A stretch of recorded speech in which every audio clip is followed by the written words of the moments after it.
Hey, everybody, and welcome back to the Marketer's Blueprint podcast. I am your host, Nathan Gibson, and of course, I have with me again today Mr. Gabe Arnold. Gabe, how's your week been?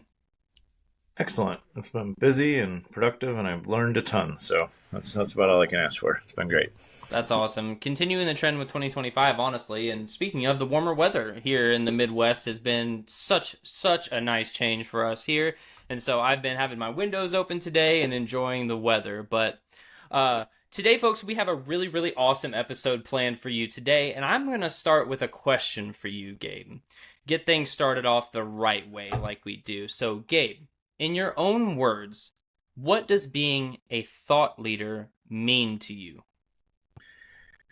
Well, I think it's misdefined a lot, so I'm glad you asked me because being a thought leader is being somebody that is willing to go out and try and fail a lot and learn and really put in the reps and really have real world experience and then share your journey and share your lessons from a place of true experience with your audience so that they can learn from you, so they can avoid some of the pitfalls that you have, and so that you can elevate the conversation in whatever space you're in. So you're actually bringing real world, real experience, and value. Yeah, that's awesome. And that actually leads into a couple of things that I wanted to say because in my opinion, and I think this is the misconception that you spoke of at the very beginning. In my opinion, it's not about racking up likes or chasing the latest trends, which I think a lot of people can fall victim to, maybe even unwillingly or unknowingly, rather. It's about relationship building, genuinely getting to know your industry and providing real value. And that's something we'll dive into a little bit more about what real value is. So today, again, we're going to dive into the core of what it takes to be a true thought leader because influence based on substance is the only kind that actually lasts. Right? Like, I feel like that's a very powerful statement. Influence based on substance is the only kind that actually lasts, right? Yeah, and it makes me think about, I won't name this social media quote unquote influencer, but if I did, but a lot of people would know. But a few years back, there was this social media influencer that definitely was racking up the likes and definitely knew how to play that game, which, there's a way to do that, with ethics and, the right way, in my opinion. And there's a way to do it where you're focusing on the shallow things. And Right. so this quote unquote thought leader, influencer was racking up the likes, posting all these inspirational quotes, like doing the thing. And it came out and he got blasted across the internet very publicly that he was just stealing other people's quotes. Um, Mm. and and it was like, well, that's how not to do it, because when you get caught or found out that you're not truly the one bringing forward the lesson, the thought, the quote, the deep intention of what you're sharing, to try to be a thought leader, you go from perceived thought leader, because it's still shallow, people may not be catching it originally, to Right.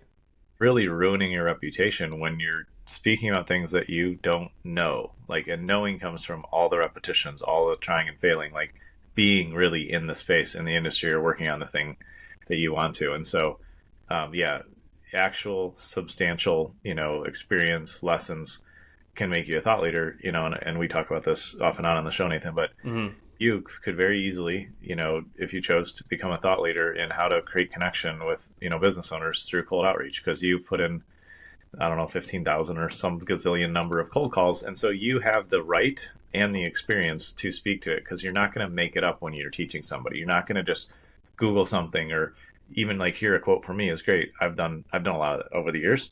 You're not just going to copy and paste my idea and like try to make it your own. You're going to be speaking from the heart, from true experience, and what you share is real at depth. And that's what influence is about, is sharing your real story. And people resonate with that, and they understand when people are just shallow or speaking on things that they may not know about because the cracks will start to shine through. And I'm the type of person too, I wouldn't want to speak on something I don't know about. Yeah. I just was chatting with somebody in one of the Facebook groups I'm in for the business about, what separates an experienced business owner from an inexperienced one. And it boiled down to two things for me. And one is knowledge, how much time you're willing to invest in educating yourself on topics you don't know about and becoming an expert in those topics. And then also consistency, which is, they both feed into each other. Staying consistent with your education of topics that are important to you when it comes to owning a business, and then using that knowledge to feed into your thought leadership like we're talking about today. So I think that's really important. And we're going to dive into that. But first, we got to pull the brakes a little bit because, Gabe, of course, as usual, I have a marketing minute for you. People have been eating these up and they're really good for us. So I wanted to put 1 minute on the clock and see what you have to say today. Well, you kind of nailed it for me already, but I'll say it in my own words. I believe that real thought leadership comes from the consistency of going out and actually doing the work, learning in your industry, delivering value to your customers through products and services, and then consistently speaking about it. And thought leadership has value to us, as the entrepreneur, as the business owner, and to our audience, because as we continue to grow and learn and iterate in the practical day-to-day of us actually working on a skill or solving a problem or being in an industry, we will have more and more knowledge that is valuable from an experience standpoint, and we'll learn more principles. And then it's just about that consistent cycle. Go out, learn, have real experience, solve real problems in a business that truly change the business, give positive ROI, give the result, or give the end consumer, if it's a B2C business, the result they're looking to achieve. And then just speak about it consistently, because you'll double your learning and value for yourself. When you try to teach about what you've already learned, you'll learn it at a deeper level, and your audience will then benefit from that. And then over time and at the right time, you'll have been influencing people in a positive way, and then they'll reach out to you and say, hey, can you help me with this? It's just displaying publicly what you do in real life in your business. There you go. I think that was a little more than a minute, but I couldn't stop you. It was too good. You know what I mean? So I love that. And that actually will feed exactly into the next section of what I wanted to talk with you about today. And that is what it really means to be a thought leader. So we're going to ask you a few questions here and kind of get your take on this, because in my opinion, and yes, folks, I'm biased. He's a good friend and a leader of mine, but Gabe is a true thought leader. If you've read anything that he's written or on his social media page, he really is a thought leader. So he is an expert on this topic, and that's why we're going to talk about it today. So we're going to talk about what it really means. You talked about a little bit earlier about the other end, when you can get kind of caught up in things if you're shallow or you don't know what you're talking about and you're not trying to provide real value.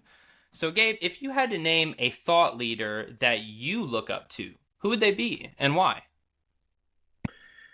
Yeah, that's a great question. I have definitely followed, a lot of different people over the years in my career, and as I've learned. And so there's a handful of people that come to mind.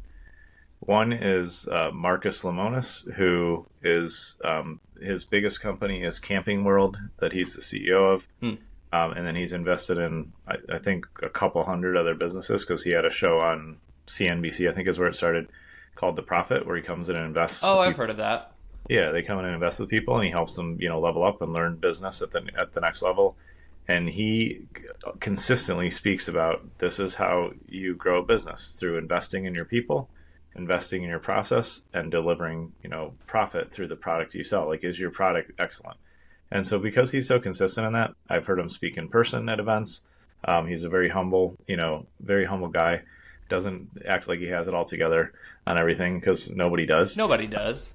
And he consistently shows up and teaches and helps people grow. And he created the Profit TV show not to make money, because that's not how you make money. And he's lost money on plenty of the deals that he tried to do with people because they didn't follow through and it didn't work.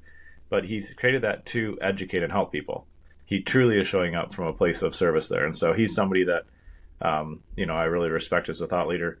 I guess the main other person that comes to mind is Tony Robbins. And yeah, of same course. thing. Not because he's a perfect guy. Everybody that ends up in the spotlight makes mistakes. I've made plenty of mistakes. I'm sure I will make more.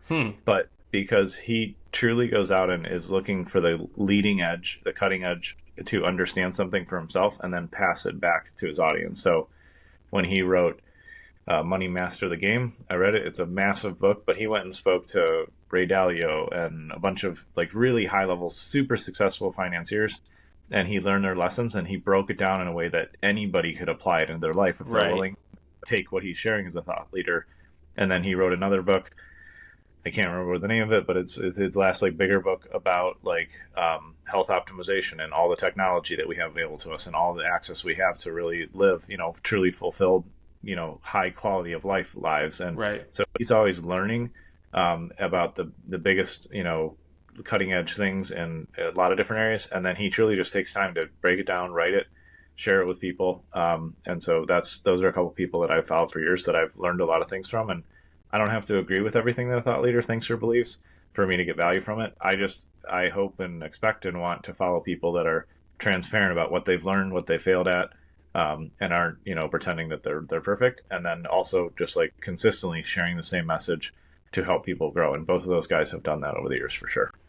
That's awesome, Gabe. And those are two really, really good examples of people that a lot of our listeners or watchers have probably heard of before. And what's really cool too is I've probably learned a lot from them vicariously through you, because you're the number one thought leader in my life, as a leader in the company I work with, and then also as a friend.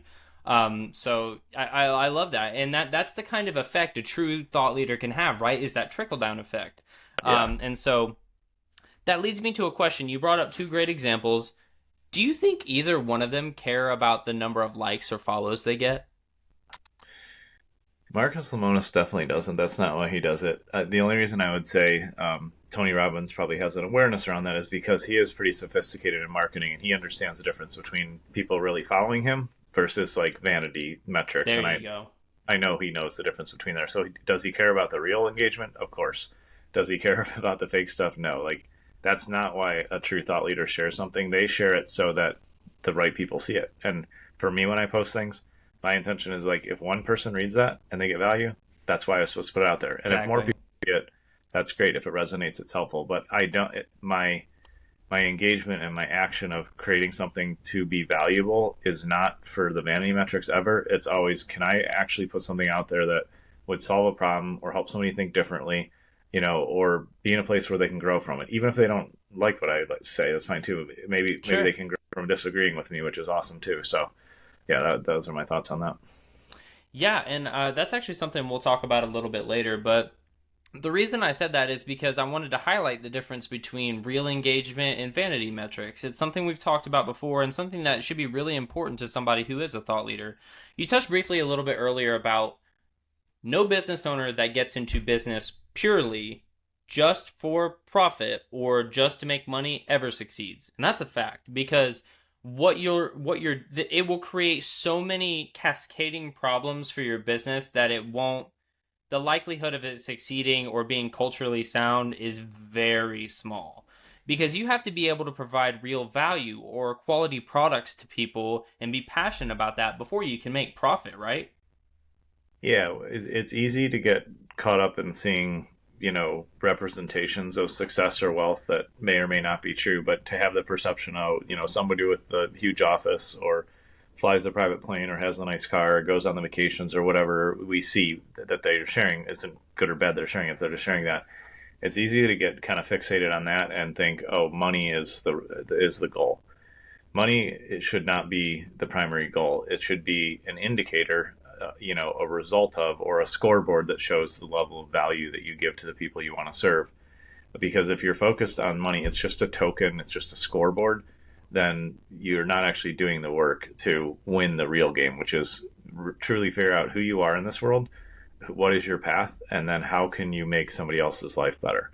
Whether it's you're a B2C company and you're selling them great supplements that help them be healthier and their life is better, Sure. Whether you're B2B and you're providing some service or technology or product to another business, you want to solve a real world problem in such a high quality way that the product and service is high quality, the whole customer experience is great for them, that they want to tell their friends about it, and that they love working with and being partnered with your company in whichever way it is. Yeah. And then dollars reflect that, because they love giving you that money, and I only want to receive happy money, is what my wife and I call it, from a book called Happy Money that I would encourage people to read. There you go. Because that kind of money goes a long way. Whereas if I can con you into giving me some money, Nathan, by manipulating you or making, advertising or campaigns or claims that aren't true, and I can con you into doing something, that money is hard to keep, and it can be poisonous. It doesn't matter how much you have. It's not sustainable. It's representative of something negative, and that's not something helpful in your life. And so money is just a result of doing the right work. When we do it the right way, our money is happy, we're happy, and it's a clear representation of the value we bring to the world. It's not the number one thing to target, from a shallow perspective. Of course, right? And I wanted to touch on that because it kind of talks about, it speaks to what goes into being a real thought leader. And there's a couple things I wanted to share with you and the rest of the audience as well, and then I'll get some feedback from you as well. Here's what thought leadership looks like to me. I kind of break it down into two parts. The first is value creation, which we touched on, providing insights and solutions that genuinely help your audience, not just generate noise. And that's something we've touched on a lot. Your solutions have to be real and have to be actionable for your thought leadership to have the type of impact that you want when you go into being that type of person. The next is expertise and reach, which I'll talk about how they kind of feed into each other. It's not enough these days just to know your stuff, right? It's not enough. You need to be able to share it in an effective way that resonates with your audience. When you're able to share your expertise with people who align with your values, it will naturally expand your reach to those who resonate with you. And that will feed into itself in a perpetual cycle of providing value and attracting people who resonate with your values. So Gabe, what would you say are some things that somebody should do in order to become a thought leader in such a way? Yeah, the starting point is to really be as objective as you can, and look at what are you doing day to day, and when people are done interacting with you and your business, do they feel better? Do they have more success? Is it easier to solve the problem or operate the way they are? Are you actually solving a problem? Like, look at it that way. Right. And you can validate, and they're giving you feedback, and you're getting referrals periodically. They don't have to happen every day. That's not how referrals always happen. But if people are referring to you and say, hey, go talk to this person or go use this business because I had a good experience, then you've got that nailed down. And you should also, just as we help our clients do, and we do as well, like, just survey your audience and your clients, your customers, and say, like, what do you like? What are we doing well? What are challenges? Like, ask them if you are actually serving and solving a problem. Once you're validated that you're doing that, which is easy to indicate by, like, good retention, with customers that work with you, good, net promoter scores. Like, you should be tracking, things to see what the performance is of your company and your team products. Once that's done, then what's valuable, and to increase the reach and service to a broader audience, is just talk openly and publicly about the real world stuff you do. Like, I sent an email out to everybody, that's a part of our, marketers blueprint list, a part of our online family here at BME. I sent an email earlier today, talked about specifically what I'm doing with AI personally right now, because I've learned some really advantageous ways to leverage it in a way that expands the culture and value and everything that we're able to deliver as a team, instead of, what I see other people doing, just kind of flippantly using it and making claims and assumptions of what AI is or should be used for. And so I just shared exactly what I've spent about, I don't know, 20, 25, 30 hours in the last 2 weeks doing. I'm just sharing, here's what I'm doing. Right. So there's no like pitch, there's no like positioning. It's like, here's what I did, here's what I learned. When you are truly serving people in the day-to-day in your business, and then you talk about how you do that, just practical, simple terms, here's what I'm doing, here's what I learned, then people will trust you. And that's right. Thought leadership is trust with the right group of people that follow you and are interested in what you're doing, not trying to manipulate and say, how many people can I get this in front of, or how big can my views or reach? Like we said, it's about, like, if you have 1,000 people that follow everything you do and are interested in your services at some level and all that, and you truly engage with them, you can get so much more value out of those engagements and those relationships with a small group than trying to get, a viral video. Like, I've had stuff go viral. We've helped clients have stuff go viral. It doesn't move the needle. It doesn't change because it's not real influence and connection. It's almost happenstance, right? Like you can tailor things to go viral or to blow up. You know what I mean? Like, if you're following your processes, things can happen, but it's not something that's sustainable. You should really more so focus on not things blowing up and having one viral video that will, go up and then go to the oblivion of the internet. You should be consistent, right? I think that's way more important. And that's kind of where I want to go into this a little bit more. Is I have some tips that I've compiled here of, things that you can do to become a more effective thought leader, and that will trickle down into every aspect of your life, from owning a business, working for a business, your life and your family and things like that. So I wanted to delve into a couple of these. The first one is deeply understand your audience's pain points, right? And again, this is like my catchphrase at this point: don't dig into that pain and cause more to get them to try and buy something. Try and alleviate it. Be a doctor, heal that wound. So forget about pushing your brand. Focus on your audience's challenges, right? Go beyond just surface level issues and really try to dig deep, not in a negative way, into what they're experiencing so that you can alleviate that pain. That will create a solid foundation of trust between you and your client, your prospect, your customer, and allow them to be a healthier customer for you. Because like you said, if you're going at this for the wrong reasons and with the wrong angles, it's not healthy money for your business.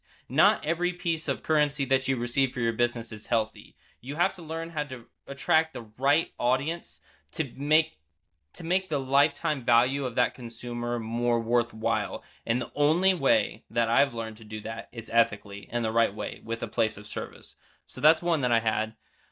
When it comes to thought leadership specifically, simplify complexity and guide decision making for your clients or prospects. Don't just present options, guide them towards the right solutions. Create content that breaks down complex topics into more digestible pieces. We've talked about that one a lot too. Another one that I wanted to, I'll give this one too, and then I'll pause for any feedback that you have, is offer a unique perspective. Challenge conventional wisdom and offer new ways of thinking. Don't be afraid to take a stance. Share your opinions and insights, even if they're controversial, right, Gabe? Because how valuable is it to be honest compared to just going along with industry trends? Yeah, absolutely. And there's a lot around that because for years people have talked about, well, be controversial, like don't, they actually anchor on being controversial, and that's not the point of what you just said, and it's No. not an effective way. But when it comes to you believe something different about the industry in, or you don't think that there's this path of this way that everybody says you have to do, and we'll use a great example that we talk about off and on the show here is most marketing agencies have been taught that the way to get people to partner with you and become clients, and they don't even use those words, the way to get clients, or whatever they say it is, make sure you use this very specific psychological path of how you language and how you run your sales call, dig into the pain and, do all that, and make sure you can get somebody so heightened in pain that they feel like you're the only solution, which is never the case. There's a myriad of solutions to problems, and there's a myriad of options of who you work with. And so there's this really abusive, unhealthy, thing that happens in the digital marketing space, especially where, people are taught this is the way you sell, and you put a ton of pressure on you, force somebody into making a decision on the call because you got to help them by making them make a decision. I don't believe that. That's not true. It's not accurate. And all it does is it steals money out of the back end of the relationship, and it makes the client have to start over again and lose all the ground. And so that's something that, in a lot of spaces would definitely be considered controversial, but I speak about it all the time because I know that I want people to be empowered. I want them to feel aligned in the decisions they're making, and I want to support whatever decision they make. So I'm here to inform and educate and give guidance and suggestions. And then I want the business owner to make the decision in a way that feels good to them, because then they're empowered. They'll own their decision. And because that's the approach we take with our clients, we've had clients for years and years and years. Like, we have clients that I've been working with before I technically formed the company that still are part of our active client list and have been that way for 20 years. I'd much rather have that than say, oh yeah, because I do possess the psychological skills and the sales skills, and I know how to use them in an unethical way, and I could close way more quote unquote deals faster.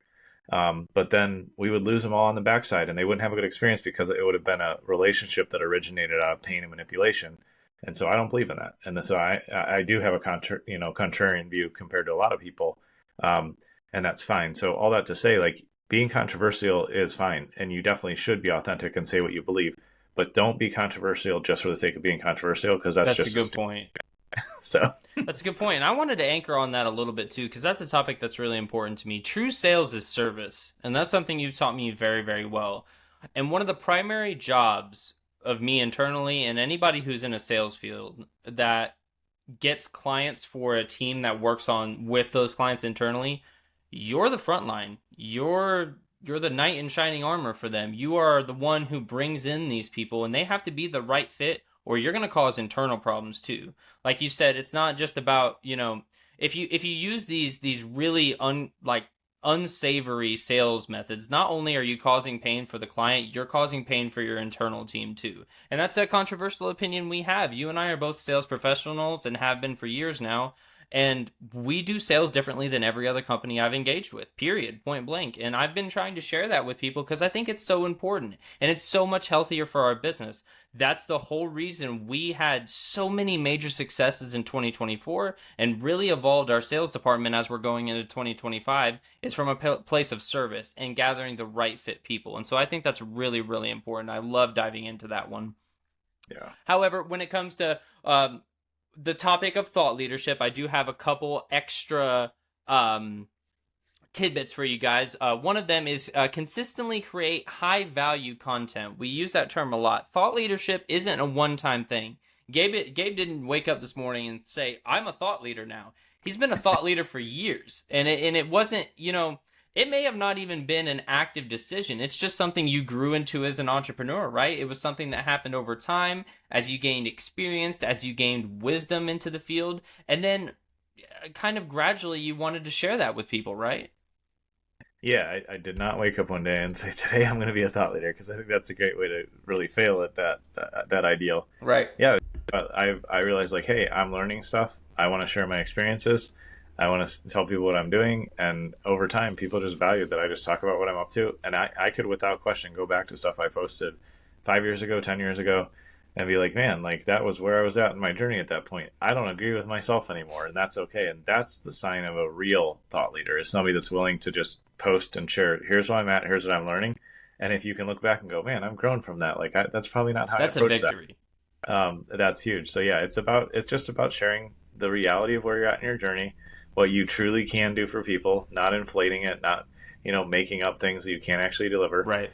And not pretending that you have these huge realizations when you either stolen from somebody else or you just made up one. There's no depth to that stuff. It's just about being transparent, sharing the lessons you're learning, and giving people the advice, the tools, the solutions that you've seen work in reality in your business, in your life, and saying, here's what I'm doing. I'd encourage you to try it if it sounds aligned for you. And if it doesn't, that's great too. Maybe it'll help you move away from it into something that is better for you. That's what it should be about. That's awesome. Yeah. Well, guys, let's face it, real thought leadership isn't about self-promotion, as we've been saying. It's about serving your audience. By providing valuable insights, you will become a go-to resource in your industry. If you're ready to take the next step in establishing yourself as a thought leader and need help shaping your message or your strategy, reach out to us. We have experienced thought leaders on the team and a ton of world-class experts that can help get you there. And the last couple things I wanted to say before we wrap up today is, of course, our BME win. We have to talk about a win to share what we have going on with you guys. So we have just wrapped up a total website redesign for a client that we are now ready to launch. And this is a huge victory for us. We're super happy about it. We've made it super easy for their customers to navigate the website, find information, and to get support, which is really important as well. We've also enhanced their e-commerce store for an enhanced shopping experience, which was really, really important to the client as well. High-performing websites are vital for generating leads and sales, especially in the modern era, 2025, and especially in the very competitive health and wellness space, which is where this client is at. We gave their online presence a complete overhaul, which is no easy feat. They've been working on this for a while, which focuses on the user experience, which is really important. We have some really great web developers. We're proud to have been able to support the client in such a critical area of their business. How important would you say it is to have a really well put together website for business in 2025? It's huge, and I've been through this myself so many times. When I launched the company, I built the website with my understanding and knowledge of what I thought was going to be useful, and then, couple 2-3 years later, because typically a website design and kind of update is going to last about 3 years or so, and then it's time to do a refresh and upgrade. And so, what I love about what we do with this client is, they've been growing for years. They're about the same age as us. I think they're an 18-year-old company, and a pretty normal progression happens. You start with what you can manage, and then you do some upgrades, and then you upgrade to something stable. And then it's kind of like a house, but you keep adding new people and pets and everybody into the house. You get new employees, you get new services, and you add on what you need to, and you work with what you have. But then eventually there comes a point where adding on or trying to optimize what you have is just like adding more rooms to the house, and it gets a little bit disjointed, and that's okay. That's a normal progression of a company's growth. Right. But then it's time to be like, all right, let's kind of take a step back. What do we see our users doing through the analytics we track? We survey and see what's important to them, and then let's do kind of a full update, a new model, so that everybody has a great experience. They understand how to get valuable information. They know how to buy your products. They know how to contact you. And I absolutely love what we're launching here. Just a couple weeks out, it's all approved and done for the client, but the official go live is a couple weeks out. Super and excited. their clients and customers are going to be able to find the information they want. Everything's going to load quickly. It's going to be a true like first introduction to the reality of who this company and their culture are today, the reality of the products they offer. And that's what your website should do. It should truly match who you are and what you actually do and deliver in a way that's easy to understand so that you can engage with new people that you want to have relationships with. Absolutely. I love that. The client's super excited for that, and so are we. So guys, if you liked the video, throw it a thumbs up for us. It really helps the channel. We sure do appreciate it. Share it with your friends. We always like to make new friends over here on the channel. And don't forget to subscribe to the channel. We put out a new podcast every Friday, and we would love for you to join the family. If you want a team of dedicated experts working around the clock for your business, click the link below and you can have a chat with me. I would love to learn more about you and what you have going on with your business. And if you would like to see the exact process that we use to generate winning results like the ones we talk about on the show, download our free 7-figure sales funnel guide, link below. It has tons of useful information about creating funnels and a lot of what we talk about on the show. And finally, if you'd like to join our free newsletter where we put out awesome tips, resources, and strategies to help you grow your business, you can find the link for that below as well. Gabe, it has been a pleasure as always, and we will see all of you next week. See you, everyone. Bye-bye.